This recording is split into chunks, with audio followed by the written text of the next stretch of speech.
Dentro de la filosofía de esta escuela, de la escuela de desprogramación, no deja de ser un nombre porque otros nombres están ocupados y entonces este es un nombre tan válido como cualquier otro, pero muy eficaz porque habla de los programas que todos llevamos. Nosotros no empezamos desde cero. Nosotros empezamos cuando nacemos con una herencia cromosómica de nuestros abuelos, de nuestros tatarabuelos, como sabéis, de nuestros padres, todas estas influencias, más una serie de experiencias que estamos recibiendo desde nuestra concepción, lo desarrollaremos luego un poquito más, y en nuestro embarazo y en el parto. Y a partir de ahí lo que se han ido es gestionando una serie de conflictos, normalmente conflictos, pero que son programas, son conflictos que nos programan y nos condicionan. A lo que nos lleva esto es a ser vulnerables a estos programas. De ahí que venga el nombre, os lo contaba así un poco general para que explicar un poco el título, el nombre de la desprogramación. A lo que nos dedicamos es a desprogramar nuestros programas, porque es útil, porque nos hace menos vulnerables ante la vida, ante las enfermedades y ante los conflictos. De ahí el interés. Entonces os voy a contar un poco de qué va y muy por encima cómo utilizamos y nos servimos de técnicas, primero para localizar estos programas que todos llevamos y luego para desmontarlos en su caso. Siempre que sean conflictivos, claro, porque si tenemos programas del mundo yuppie, de qué bien y qué felicidad, pues esos no hay que tocarlos, hay que seguir con esos programas. Detrás de cada enfermedad hay una emoción atrapada. Esto es un paradigma potente. Toda enfermedad tiene un origen emocional, que es el que genera esa enfermedad. Y esa emoción es una emoción que está atrapada como en si esto fuera una emoción y está atrapada en una burbuja. Cada órgano dañado responde a un sentimiento concreto y básicamente esto es lo que se sostiene desde la descodificación biológica. Estamos acercándonos a un tema que está muy difundido, afortunadamente, que es complejo, pero que no queremos que sea el protagonista de nada. Es un tema complementario de todo lo que existe. Bajo ese criterio me gustaría explicarlo. Siempre es un complemento. Nunca estamos en oposición a nadie, nunca estamos queriendo ser los protagonistas, siempre queremos ser complementarios y ayudando. Pero es muy potente. Evidentemente estamos en diálogo permanente con la medicina oficial, con la medicina alopática. Vamos a hablar un poco de las emociones, a profundizar. Todo esto ya sabemos que está en la medicina china. Cuando hablamos, por ejemplo, digo que está en el origen de la medicina china porque estamos hablando de miles de años y la sabiduría china y su eficacia no tenemos que dejarla a un lado. Cuando hablamos de que tengo el corazón roto, de que me han dado una patada en el estómago, son expresiones que describen muy bien cómo nos sentimos cuando alguien, por ejemplo, nos acusa de algo injustamente. A todos nos ha debido de ocurrir cuando tenemos una decepción, cuando tenemos miedo, cuando nos enamoramos y el corazón lo acusa latiendo más rápido. ¿Alguna vez se nos ha contraído el estómago al recibir una noticia o una contestación de alguien de tal forma que parecía que a uno de verdad le hubiesen dado una patada? A lo que quiero llegar es que las emociones tienen un efecto directo en nuestro cuerpo. Y esto se conoce desde siempre. De lo que vamos a hablar hoy es de esta relación entre las emociones y las enfermedades. Estas respuestas emocionales ante situaciones de la vida, lo que están produciendo en el cuerpo es una serie de reacciones químicas que bien estimulan o bien paralizan algunos sistemas de órganos.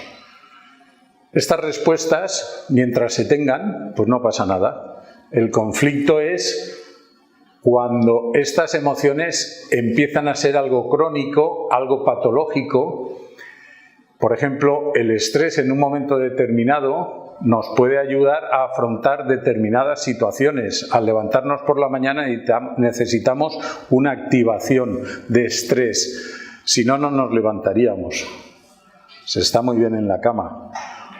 O nos interesaría levantarnos porque no estamos tan bien en la cama. Pero si estas reacciones son desproporcionadas, pueden llegar a lesionar órganos y a dejarnos en una situación de vulnerabilidad ante cualquier enfermedad. Porque los órganos pues empiezan a estar en una situación no ideal. Hay 7 emociones, seguramente las conocéis, que son claves, que se asocian, según la medicina china, a diversos órganos. Por ejemplo, la ira correspondería al hígado, el miedo correspondería a los riñones, la conmoción o el susto corresponde a los riñones y al corazón, la alegría está directamente relacionada con el corazón. La amargura, el exceso de pensamiento y estimulación mental corresponde al bazo. La preocupación, según siempre la medicina china, pero no va desencaminada, corresponde al bazo y a los pulmones. La tristeza la asociamos a los pulmones. De tal manera que cuando experimentamos una emoción intensa, tiene que ser intensa. Si me dan un pisotón, pues me va a provocar una emoción, pero seguramente no va a afectar a ningún órgano. Tiene que ser una emoción intensa. Negativa, el órgano asociado a esa emoción se va a ver afectado. Si hablamos un poco de ciertas personas, por ejemplo, Louise Hay, que conoceréis todos, fue abusada de pequeña, superó un cáncer terminal. Ella dice, he descubierto que las pautas de resentimiento, de crítica. A ver ahora cómo sigo. Menos mal que lo tengo aquí, de temor y de culpa causan más problemas que cualquier otra cosa. Estas pautas de resentimiento, de crítica, de temor y de culpa causan más problemas que cualquier otra cosa, incluso en el plano físico. Eso dice ella, y lo dice desde hace mucho tiempo. Un resentimiento largamente albergado y que literalmente carcome todo el cuerpo puede acabar en un cáncer. La crítica, que a veces se convierte en hábito, también puede causar enfermedades como la artritis. El miedo, según ella, puede causar cualquier afección desde calvicie a problemas en los pies. Yo, como veis, tengo mucho miedo. La culpa siempre causa dolor. Esto es muy bonito. La culpa siempre causa dolor, porque la culpa busca castigo y el castigo es doloroso. O sea que cuando tengamos dolores, sería muy interesante ir a buscar qué tipo de culpa puede estar presente en nosotros.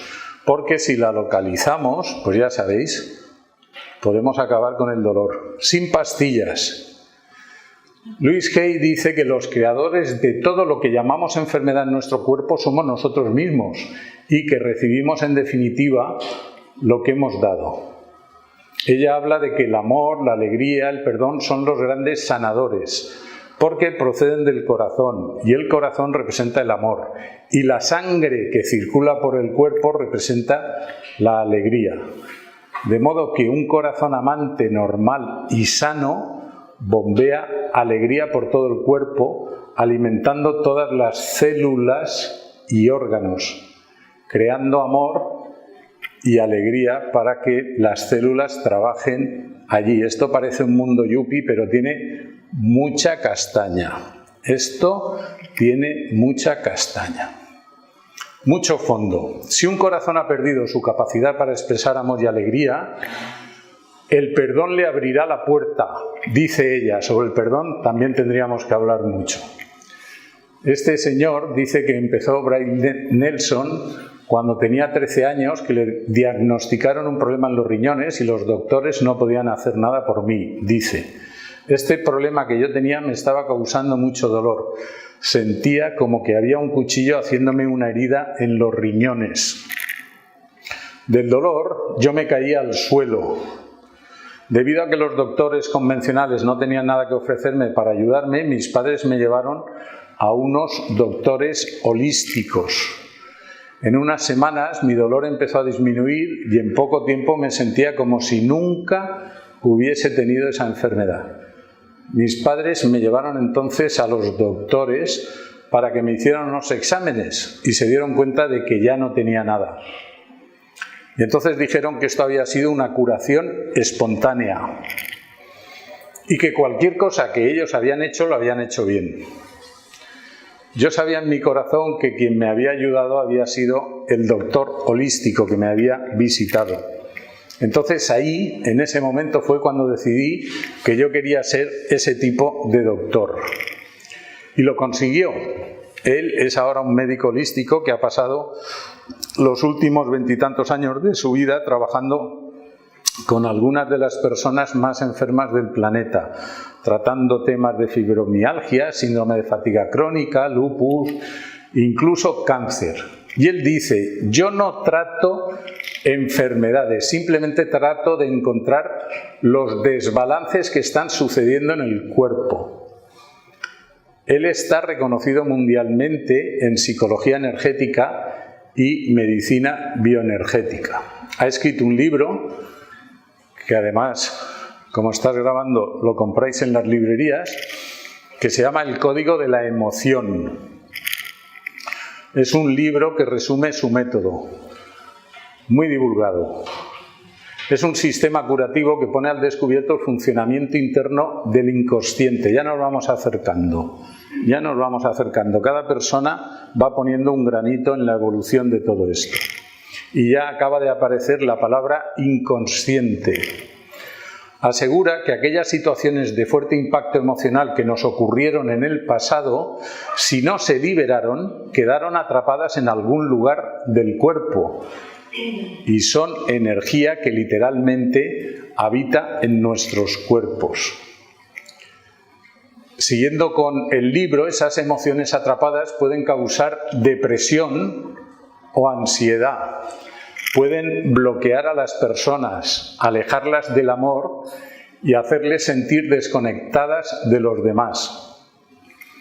Como están compuestas de energía, estas emociones, al igual que el resto del cuerpo, ejercen una influencia sobre los tejidos físicos y pueden causar dolor agudo e incluso enfermedades. Él dice que cuando la energía se bloquea por las emociones atrapadas que no hemos logrado soltar, el dolor se instala solamente. El dolor se instala solamente mediante la liberación de esas emociones atrapadas. Se puede aliviar ese dolor y comenzar a sanar. Aferrarse a las emociones bloquea su energía, la almacena, bloquea a los órganos del flujo de energía vital que necesitan. Estas emociones atrapadas te llevan a hacer suposiciones incorrectas, a que reacciones de manera exagerada frente a comentarios inocentes o a que malinterpretes una conducta. Interfieren probablemente en el funcionamiento correcto de los órganos y tejidos del cuerpo, tal como hemos estado hablando. La sanación por energía que propone Nelson es una de las más antiguas del mundo. La medicina china la llama Qi, la medicina ayurvédica la llama Prana, y las formas de saber si tenemos emociones atrapadas, que esto es lo interesante, es preguntarle al inconsciente. Vuelve a salir el inconsciente. Preguntarle al inconsciente es algo que nos suena muy extraño. ¿Cómo le pregunto yo al inconsciente? porque le digo, oye, inconsciente, me voy a un espejo y le digo, oye, inconsciente, que te quiero preguntar, ¿tengo alguna emoción atrapada? Como el cuento de la Bella Durmiente, que decía, ¿quién es la más guapa? Blancanieves. Blancanieves. Gracias. También podríamos hablar de los cuentos, mucho. Se utiliza muchísimo en terapia, con niños y con adultos. Nuestras enfermedades, y esto es algo en lo que coinciden la mayoría de personas que han buceado en el tema, aparecen para enseñarnos algo sobre nosotros. Esto ya empieza a sonar raro. En agosto de 1978, el doctor Hammer, Riker Hammer, que trabajaba en la clínica oncológica de la Universidad de Múnich en Alemania, sufrió un acontecimiento terrible. Su hijo Dirk había sido herido por un disparo fortuito. 4 meses después murió. Y al poco tiempo al doctor Hammer le diagnosticaron cáncer de un testículo. Su mujer, la doctora Sigrid Hammer, recae consecutivamente en 4 enfermedades tumorales. Tras un primer cáncer de ovario, él contrae un cáncer de testículo y su mujer un cáncer de ovario. Él intuyó que este desarrollo del cáncer podría estar directamente relacionado con la trágica pérdida de su hijo. La mujer acabó falleciendo. El hijo también. Y en ese estado de cosas, él afirma haber tenido una especie de sueño muy vívido, donde dice que contacta con su hijo convenciéndose de que éste sigue viviendo en otro plano de la existencia. A partir de ese momento, el doctor Hammer se recupera espontáneamente de su cáncer, inicia una nueva investigación basándose en la hipótesis de que tanto su cáncer como el de su mujer estuvieron relacionados con el brutal conflicto que vivieron con la muerte de su hijo, y además de una forma muy dramática. La muerte de Dirk, su hijo, y su propia experiencia con el cáncer llevaron al doctor Hammer a investigar la historia personal de sus pacientes de cáncer y comprobó que todos ellos, absolutamente todos, habían vivido algún episodio excepcionalmente lleno de tensión antes de desarrollar el cáncer. Sigue trabajando. Tiene 81 años. Para cuando empezó a explicarse llevaba 20.000 historias clínicas. Él era radiólogo y por lo tanto, ahora lo veremos rápidamente, tenía acceso a hacer tags en el cerebro y empezó a sacar conclusiones. La observación de una conexión mente-cuerpo quedó para él probada. Numerosos estudios posteriores ya han mostrado que el cáncer y otras enfermedades son a menudo precedidas de un evento traumático. Todo cáncer se inicia con un choque conflictual psicológico grave, desde el punto de vista de la persona que lo sufre. A lo mejor para otra persona no es tan grave, pero el que lo sufre, para él es grave. Y esto es lo que cuenta, que te pilla por sorpresa y que además vives en soledad. Yo añadiría con una coloración de que la cosa no tiene solución. Y esta es la primera definición que él hace sobre el origen emocional de la enfermedad. ¿Veis? Estamos hablando ya de la primera línea de esta charla, el origen emocional de la enfermedad. Luego él ampliará esta definición y dirá que no solo el cáncer, sino que lo va extendiendo a otras muchas enfermedades. Empieza con el cáncer, pero sigue con otras enfermedades. Pueden ser enfermedades degenerativas o bien que exista una pérdida de la función de un órgano. Todas esas enfermedades son un programa biológico de la naturaleza que está destinado a paliar algún tipo de deficiencia orgánica que puede ser peligrosa para la supervivencia. Me explico. Él afirma que ante un conflicto emocional se produce un mecanismo de adaptación Y ese mecanismo de adaptación no es ni más ni menos que un programa biológico desarrollado a lo largo de millones de años con la evolución y que viene a salvarnos de una situación que es peligrosa para que sobrevivamos. Aquí aparece la contradicción de decir, pero si la enfermedad nos mata, ¿cómo puede ser que venga la enfermedad a salvarnos de una situación de supervivencia? Pues aquí empieza ya el problema. El cambio, la necesidad de cambio de paradigma. La enfermedad no viene a matarnos, pero esto lo tenemos que cambiar, nos conviene cambiarlo. Decirlo así ahora de momento es dogma de fe. No hace falta explicarlo porque sería muy largo. Pero la idea es esa. Vicent Guillem, que es un doctor en Ciencias Químicas por la Universidad de Valencia, en el Servicio de Hematología y Oncología del Hospital Clínico Universitario de Valencia, en el que está como investigador en la determinación de la predisposición genética al cáncer, dice: ese conflicto emocional impacta en el cerebro, deja una huella en el cerebro. Esto es un corte a la altura, por ejemplo, del pañuelo de Jimi Hendrix y levantamos. Y ahí aparece, en este caso, un edema en un foco que se llama de Hammer porque él fue el que lo detectó. Aquí puede aparecer otro, aquí puede aparecer otro. Esa huella, dice Guillén, es posible detectarla a través de un TAC, de un escáner cerebral. Esta huella es una alteración electromagnética en forma de diana.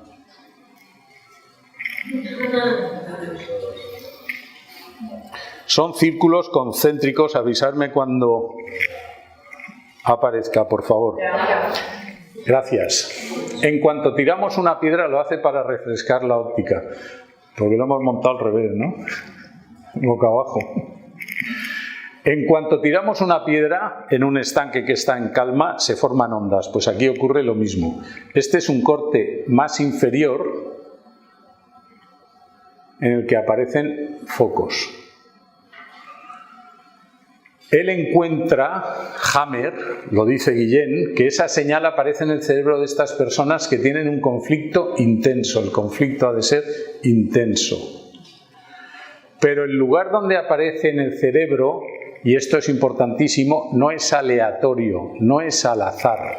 Es decir, si el foco aparece aquí o aparece aquí, va a querer decir algo. Existe una correspondencia entre el tipo de conflicto emocional, el lugar en el cerebro donde impacta ese conflicto y el órgano que luego va a desarrollar la enfermedad.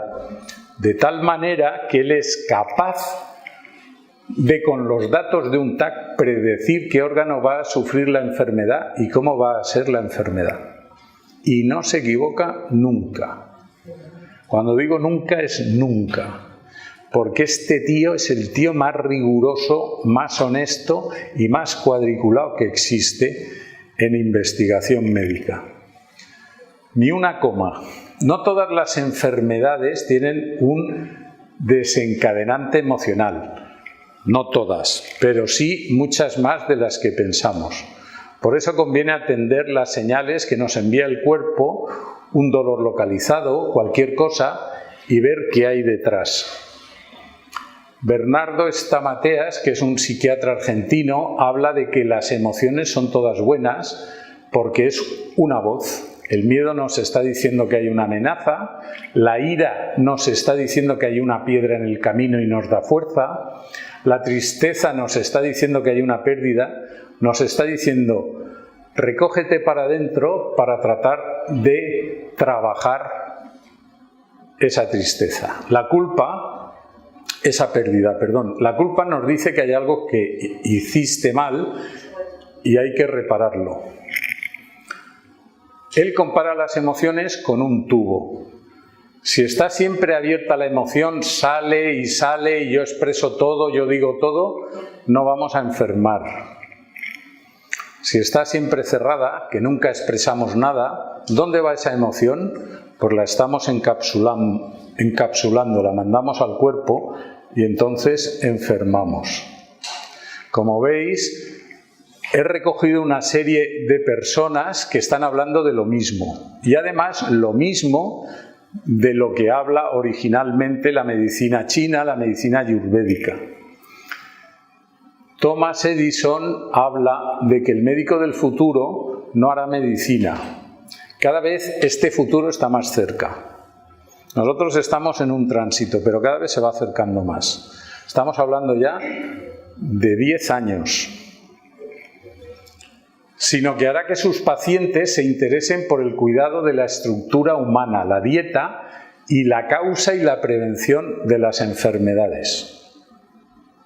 Bueno, voy a utilizar ahora un cuadrito que está basado, y a mí me gustó mucho, porque es muy aclaratorio, en un esquema que hizo un médico biodescodificador francés, Pierre Olivier, y que habla de lo siguiente. Esa línea que hay ahí, esa línea horizontal que hay ahí, es lo que nos divide el exterior del interior. Podríamos decir que es la piel, por ejemplo. La piel nos divide del exterior y del interior. Ya se ha ido. ¿Ya se ha ido? Bueno, no pasa nada. No pasa nada, no, esto me interesa que lo veamos. Ya ha vuelto. Cuando tenemos acontecimientos que ocurren en el exterior, cualquiera. Por ejemplo, yo ahora estoy con mi mujer y de pronto veo que está hablando con un hombre muy guapo y se sonríen y yo me quedo así. Es un acontecimiento que ocurre en el exterior. A lo mejor me da igual y rebota, no pasa a mi interior y se va para afuera. El vector de ese acontecimiento. A lo mejor pasa dentro, pero no me produce ninguna historia rara, una emoción positiva, pues es un amigo al que quiero mucho, tal, y también sale al exterior. Pero a lo mejor ese acontecimiento me produce una emoción negativa del tipo que sea, inseguridad, miedo, celo, rabia, tristeza, desconfianza, me siento traicionado, en peligro, desvalorizado, cualquiera de estas cosas. Y entonces esto no sale al exterior, se queda atrapado en mi interior, me lo trago. Entonces ahí voy a tener una necesidad biológica no satisfecha, porque no lo he logrado sacar. Esto va a provocar que yo necesite equilibrar eso.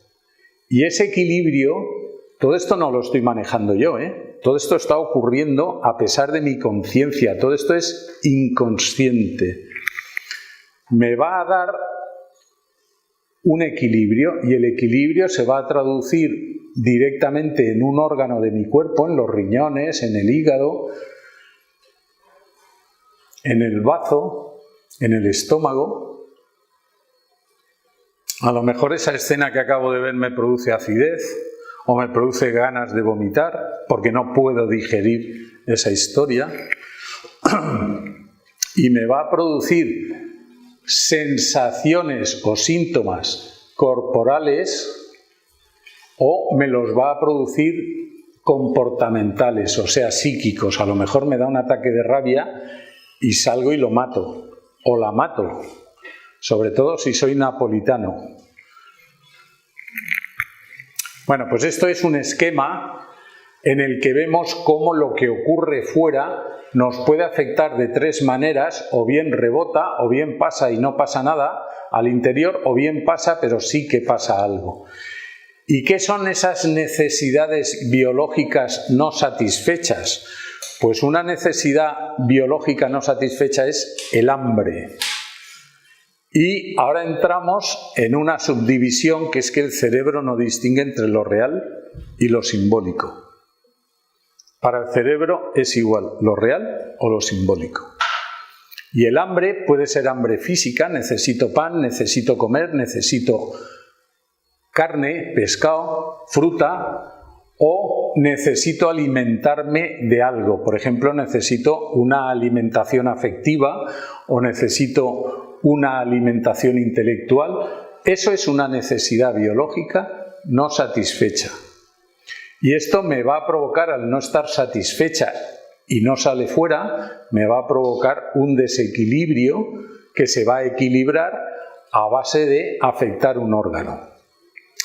¿Qué le pasa a un órgano? Por ejemplo, si tenemos un órgano como el hígado tiene 600 y pico funciones y van descubriéndose cada día más. Pero hay dos básicas que ocupan prácticamente toda la intensidad. Una es la carencia y la otra la toxicidad.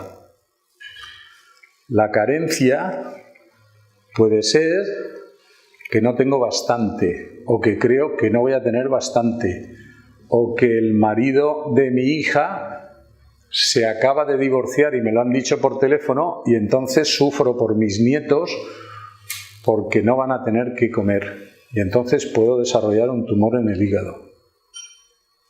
¿Os dais cuenta cómo funciona esto? Pero esto me lo callo, no lo comento, no soy ni consciente, está en el inconsciente. O puedo sentirme muy solo, puedo sentirme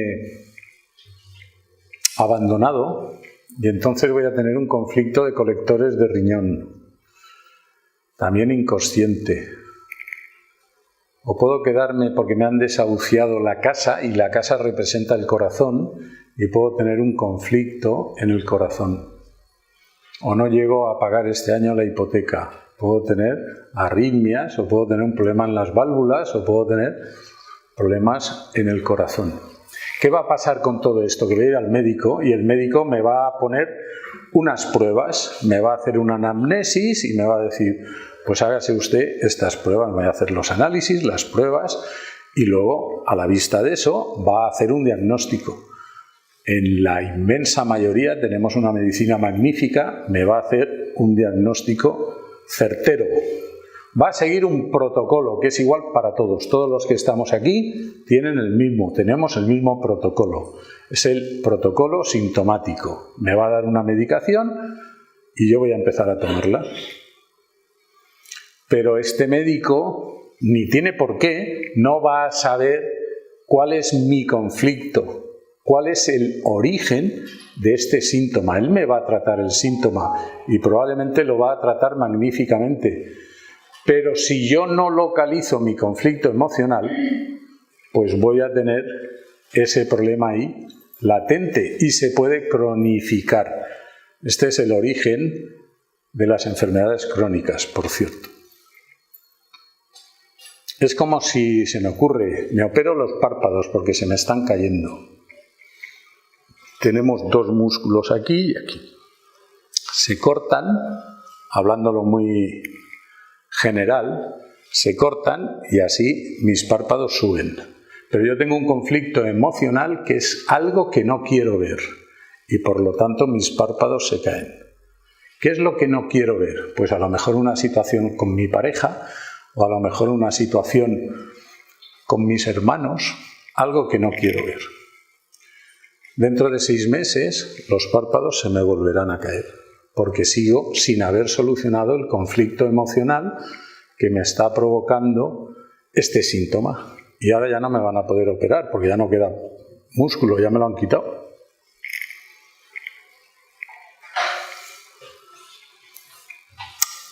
Nosotros lo primero que tenemos ante cualquier situación es una percepción. Esa percepción nos produce una sensación. Esa sensación activa una emoción y un sentimiento. Todo esto es lo que nosotros utilizamos para aclararnos y distinguir la cantidad de cosas que nos están ocurriendo ante un acontecimiento. Lo hacemos muy esquemático, pero como siempre tenemos algo que tiene mucha más masa conflictual que lo demás, tenemos muchas cosas mezcladas todos. Es multifactorial, pero como tenemos algo que tiene más presencia, lo utilizamos así y aprendemos a distinguir lo que es un pensamiento de lo que es un sentimiento, que estaría en esta segunda corona, de lo que es una emoción, de lo que es una sensación corporal y al final lo que es una emoción oculta, que le llamamos resentir y que está ahí escondida. Y aprendemos a no confundirnos con estos conceptos y a distinguirlos con el objetivo de llegar a esta emoción, porque cuando llegamos a esta emoción oculta, ¡bum!, explota, porque se hace consciente. Es facilísimo, facilísimo. Y cuando se hace consciente ya la hemos desactivado y deja de producir problemas en nuestro cuerpo. El estímulo está en el exterior y no lo podemos cambiar. El que piense que podemos cambiar lo que nos ha ocurrido, ahora voy a cruzar, viene un coche, me da el susto, esto no lo puedo cambiar, ha ocurrido y ya está. Nosotros utilizamos lo mental, somos tremendamente mentales. Durante generaciones y cientos de años nos han enseñado a utilizar nuestra mente. Y ahora se está poniendo en las últimas décadas un poquito en apertura la emoción, pero la emoción era algo parecido a debilidad. Nosotros teníamos que ser mentales. Esto es lo que nos hace funcionar en la vida, lo que nos defiende de los problemas de la vida y de los demás. Bueno, pues lo mental está muy bien, pero como le demos el protagonismo, vamos a estar en los pensamientos. Y ya sabéis que pensamiento se compone, ahora la Guardia Civil lo ha sacado en un anuncio. Pensamiento me lo ha copiado. Bueno, yo no soy el autor. De pensa y miento. O sea que no nos tenemos que fiar mucho de los pensamientos. Los sentimientos es algo muy parecido. Sentimiento. Es un pensamiento disfrazado de emoción. Me explico. Yo voy ahora a un tanatorio a asistir a un sepelio, una persona que ha muerto, y yo por dentro llevo una juerga, no la risa nerviosa del entierro, pero llevo una juerga que no me aclaro, porque estoy feliz, porque me han salido las cosas hoy bien, porque me voy esta noche a un concierto que me gusta mucho y tal, y voy allí. Y entonces yo pienso que he de estar triste, y entonces estoy triste, y siento que estoy triste. Esto es el sentimiento, no nos tenemos que fiar de esto tampoco, a nivel de querer llegar al resentir. Porque como yo diga que este es mi problema, me estoy equivocando. Es como si estuviera pedaleando en el aire, como si tuviera una bicicleta ahí y estoy pedaleando en el aire y no avanzo. Para Jung, el coetáneo de Freud, dice que al pensar el sujeto interpreta, al sentir juzga. Por eso él dice que son funciones psíquicas racionales. El pensamiento valora si algo es verdadero o es falso. El sentimiento, a través del punto de vista emocional, placer o displacer, se queda en esa dialéctica. Y seguimos en lo mental. Pienso en la emoción, no hay una implicación, estoy pensando, no se está implicando mi ser, estoy pensando. Y ese es el lugar donde está el juicio, donde está la culpa. Todos tenemos tremendamente desarrollada la culpa y tenemos tremendamente desarrollado el juicio. Juzgamos a los demás, nos juzgamos a nosotros mismos, nos prejuzgamos. Antes de salir de casa nos miramos en el espejo y nos juzgamos de arriba abajo. Y ahí aparecen un montón de conflictos ya. Y la culpa, pues es otra historia que tenemos como civilización, además desarrollada, civilización cristiana. Porque todos llevamos grabada la culpa. Aunque no ejerzamos de cristianos, estamos mamando una cultura cristiana y todos llevamos dentro la clave desde pequeñitos que nos han estado diciendo que hemos matado a Jesús. Y esto genera una culpa profunda y está ahí enganchada. Y por otras razones además, pero esta es muy fuerte. Una emoción interior se asocia siempre a una sensación corporal. Es una vivencia interior. no tenemos palabras para expresarla. Es en este momento cuando empezamos ya a trabajar con la realidad. Nosotros en los cursos solemos hacer no solo teoría, sino que solemos hacer muchos protocolos, muchas prácticas, muchas experiencias. Y es impresionante, y en la consulta también, cuando una persona empieza a tener una emoción interior y de pronto pues empieza a tener frío o empieza a tener sensaciones en el estómago o dolores en las piernas, hormigueos, o se pone a llorar, lo cual es maravilloso por otra parte, si logramos llorar. Y entonces ya estamos avanzando, ya no podemos expresar con palabras lo que nos está ocurriendo. Ya estamos teniendo acceso a esa emoción. Y a lo mejor me siento, como dice la diapositiva, me siento perdido, me siento abandonado, me siento humillado, y este lenguaje es inconsciente. Cuando la persona expresa lo que resiente, puede hacer que cambien las cosas. Y en este momento habrá una necesidad biológica no satisfecha que empezamos a hacerla consciente. Al contrario de la diapositiva anterior del pensamiento que decía Jung y del sentimiento, la percepción y la intuición, él dice que son funciones psíquicas irracionales. No las meditamos, no pasan por nuestro interior. La sensación percibe las cosas tal como son y no de otra forma.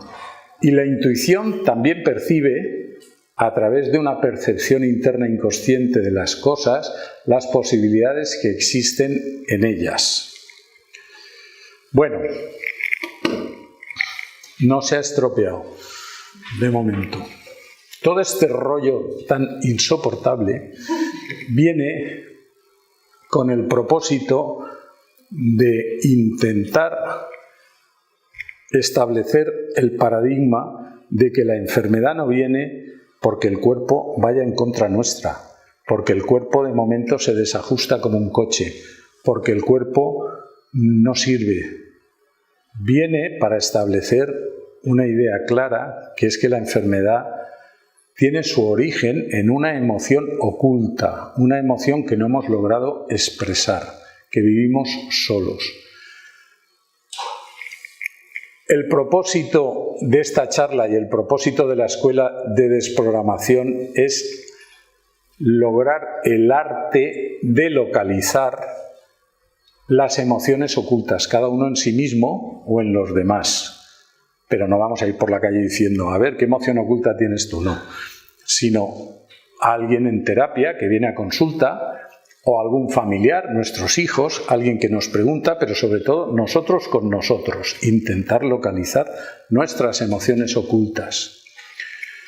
Esto lo que nos va a hacer es tomar poder sobre nosotros, empezar a reconciliarnos con nuestro cuerpo y poder establecer una relación potente con nuestros trastornos, nuestros síntomas, nuestras enfermedades, que ya empieza a ser una palabrita que no me gusta. La necesitamos para comunicarnos, pero no me gusta. Los síntomas sería quizá los síntomas que tenemos, los desbalances, las manifestaciones de los conflictos, pero nos da poder y luego vamos a ir al médico y vamos a tener poder sobre nuestro cuerpo, porque lo normal, lo que nos han enseñado es ir al médico y decirle cúreme. Y el médico no tiene ni puñetera idea de quiénes somos. A lo mejor nos conoce si hemos ido varias veces, ¿no? Pero necesita que le contemos las cosas.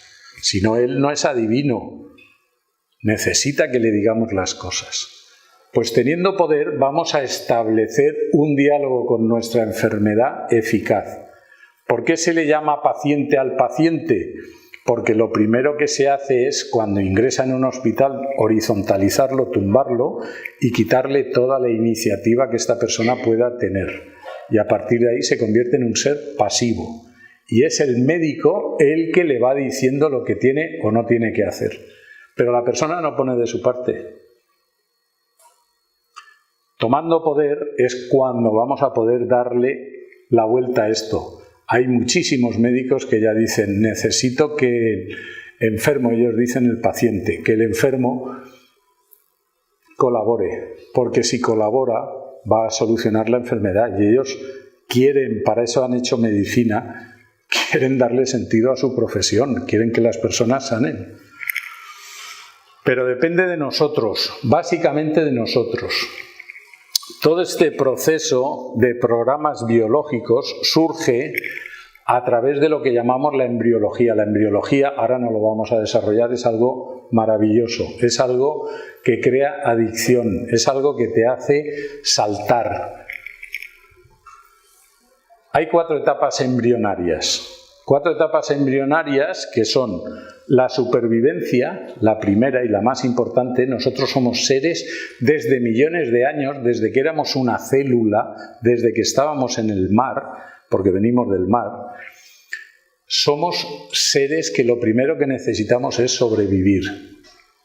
Y para sobrevivir necesitamos comer, necesitamos beber, pero también necesitamos eliminar, necesitamos respirar. Podemos estar sin respirar minutos, si no morimos. Fijaros qué fragilidad.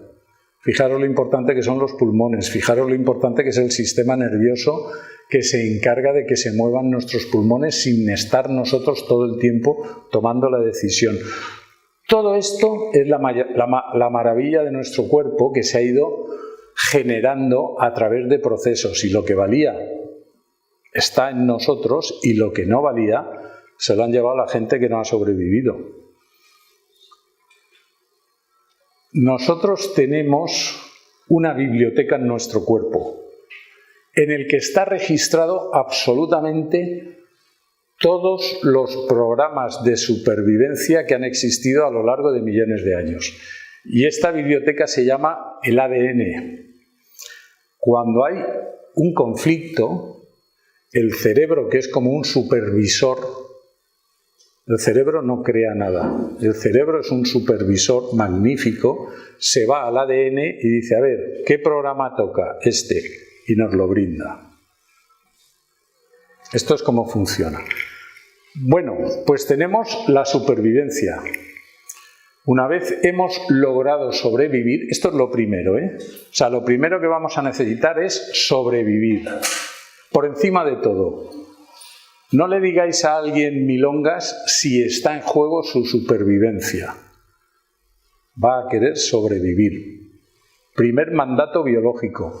Y nosotros tenemos 2 cerebros, que les llamamos reptilianos, que le llamamos primitivos, que son el tronco cerebral y el cerebelo. Estos 2 cerebros ya no evolucionan nunca más, pero están ahí y están actuando. Bueno, pues el tronco cerebral es el que rige, el tronco cerebral en nosotros es el que rige las funciones de supervivencia. ¿Y por qué? Ya os he quitado la sorpresa. Porque la supervivencia es necesaria para que la especie siga. Y el mandato que todos llevamos dentro en el tronco cerebral es que la especie siga. Y todo lo hacemos para que la especie siga. Incluso a veces somos capaces de morirnos para que la especie siga. Y esto es algo tan atávico, tan primitivo, que está ahí clavado, que es algo importantísimo para conocer, porque los órganos que están relacionados con la supervivencia, esto no hace falta leerlo, los órganos que están relacionados con la supervivencia son los que van a sufrir cuando tenemos un problema de supervivencia no satisfecho. ¿Y qué órganos están relacionados con la supervivencia? Pues por ejemplo el corazón, pues por ejemplo los pulmones, pues por ejemplo el estómago, pues por ejemplo las gónadas, testículos y ovarios. Todo esto es para sobrevivir. Pues por ejemplo el intestino, porque tenemos que eliminar, por ejemplo la vejiga, porque tenemos que excretar, etc. Todos estos órganos están relacionados con la supervivencia. Una vez tenemos la supervivencia garantizada en el proceso biológico que ha ido desarrollándonos a nosotros tan magníficos como estamos ahora, desde que éramos una célula, necesitamos protegernos. Y solo por protegernos ya todos los arquitectos tienen trabajo, y los constructores, y los albañiles y los concejales de urbanismo, que es que necesitamos una casa para estar dentro y protegernos de la lluvia y poder estar en nuestra intimidad.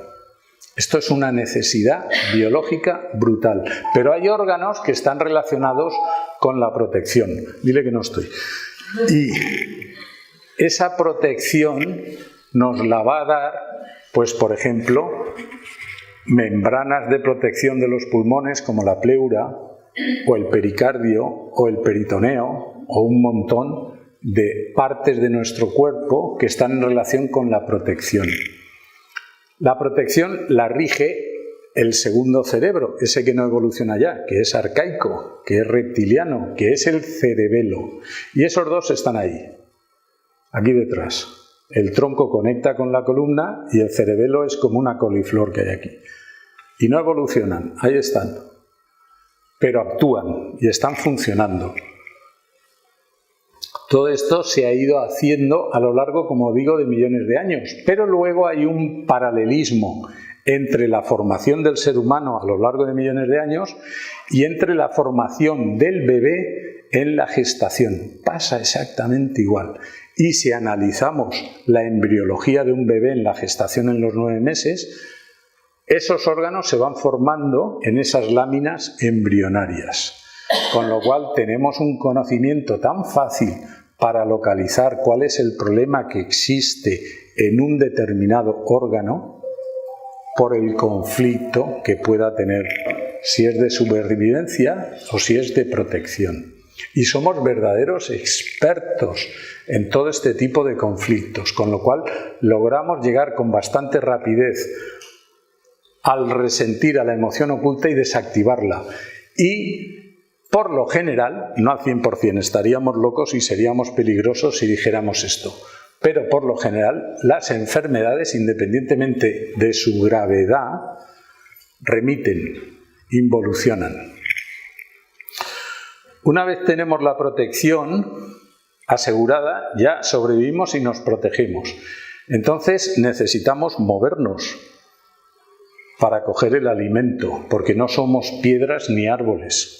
Necesitamos ir a por fruto o a cazar, necesitamos movernos. Y para movernos necesitamos los huesos y los músculos. Y esto es la estructura y el desplazamiento. Todos los órganos relacionados con la estructura y el desplazamiento van a ser los que generen dianas de los conflictos que tengamos. Si a mí me viene una persona con Parkinson o me viene con una enfermedad paralizante tipo esclerosis, pues enseguida voy a pensar que hay un problema de estructura o de desplazamiento. Estructura es desvalorización, es el sistema óseo. Todos estamos muy desvalorizados, ¿eh? Todos pensamos de nosotros terribles cosas malas. Por eso tratamos de embellecernos, de ser lo más guapos posibles, hacen negocio todos a costa de esto, es un montaje biológico. Hacen negocios en el Corte Inglés, en las tiendas, para que vayamos bien vestidos, en los centros de belleza, en las cirugías plásticas, porque necesitamos revalorizarnos. Las dietas, los regímenes, todo esto necesitamos sentirnos guapos, agradables, potentes y con valor. Todo esto está afectando a la estructura. Por ejemplo, aparece la osteoporosis. Vaya, no, yo es que tengo osteoporosis ya. Y entonces me pueden diagnosticar osteoporosis y darme temas hormonales reparadores a base de estrógenos. O cartílago de tiburón, que es muy bueno para los huesos. Vale, pues pasa igual que con los párpados. Si yo estoy desvalorizado, mi sistema óseo se va a ir a hacer puñetas. Y si yo me tomo muchas cosas, pues bien, dentro de 6 meses voy a seguir desvalorizado y mi sistema óseo se va a volver a hacer puñetas. ¿Qué le pasa a una mujer y a un hombre? Pero se habla siempre de mujeres cuando alcanza la menopausia. Pues que se siente desvalorizada en la primera necesidad. Ya no puede tener hijos. Entonces dice, ya no valgo biológicamente. Antiguamente, no hace tanto, se ponían en los pueblos una toquilla negra, una pañoleta negra, unas faldas negras, medias negras, todo negro. Se acabó la vida para mí. Se daban de baja en la vida. Cuando en realidad hay que saber que la mujer hasta los 60 años es una inmadura. Y a partir de ahí empieza a alcanzar la plenitud. Y esto es lo que hay que meterse aquí, y aquí, y aquí. Y esto es la vacuna para la osteoporosis. No me voy a extender mucho, si no, se acaba el partido antes de que acabemos nosotros. Y luego tenemos el desplazamiento. A lo mejor yo le decía a mi madre, mamá, déjame ir. No, tú en casa, de casa no te mueves. Y ya empieza a labrarse ahí un conflicto de desplazamiento. Yo tengo en consulta problemas de esclerosis por esta tontería. O un segundo hijo. El segundo hijo en el rango de hermandad es el que está destinado, y esto se lleva dentro, a cuidar a la familia. Y todos conoceréis casos de que no me caso, no tengo relaciones, me quedo en casa y a cuidar, y a cuidar, y a cuidar. No me muevo. Así que actúa sobre el sistema óseo y el sistema muscular.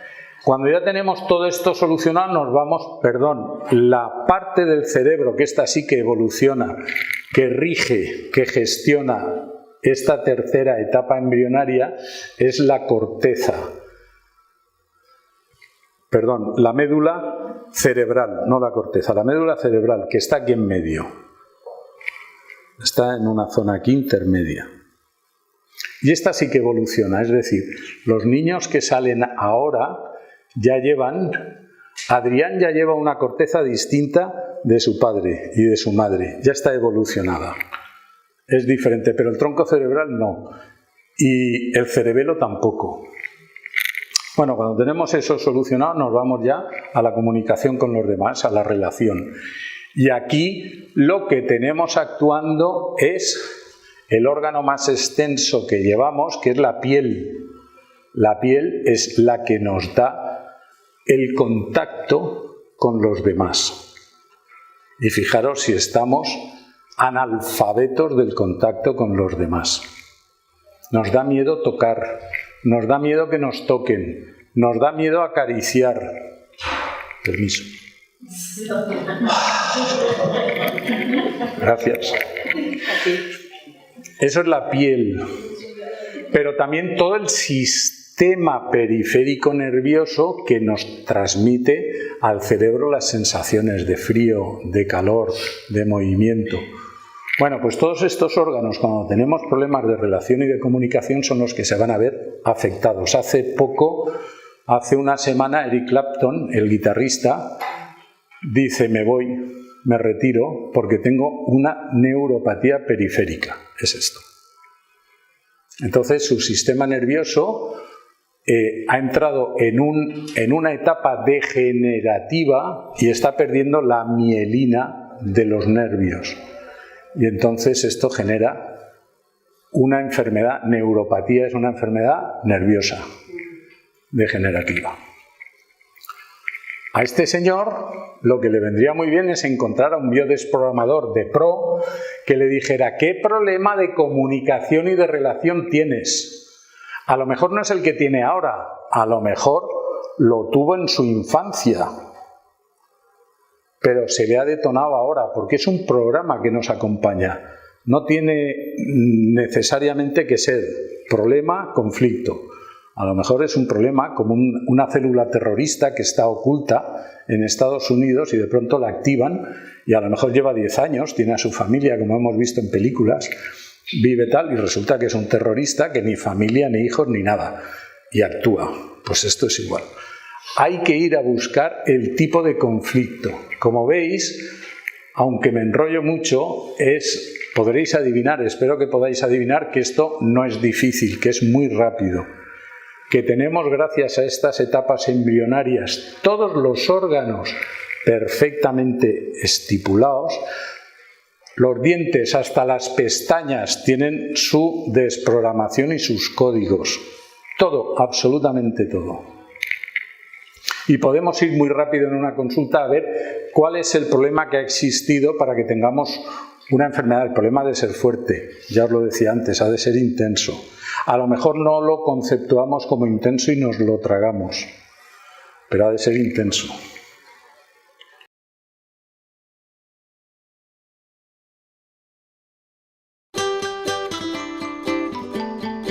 Si te ha gustado este vídeo y lo que hacemos en la escuela de biodesprogramación biológica, puedes hacer lo siguiente: suscríbete a nuestro canal de YouTube y dale pulgar arriba. Compártelo en las redes sociales con familiares y amigos. Te agradecerán con creces los consejos y herramientas en desarrollo personal. Visita nuestra página web y disfruta del contenido en exclusiva. Y benefíciate de las últimas noticias, regalos y promociones. Por cierto, deja tus comentarios y pregúntanos lo que quieras saber. Te responderemos lo antes posible.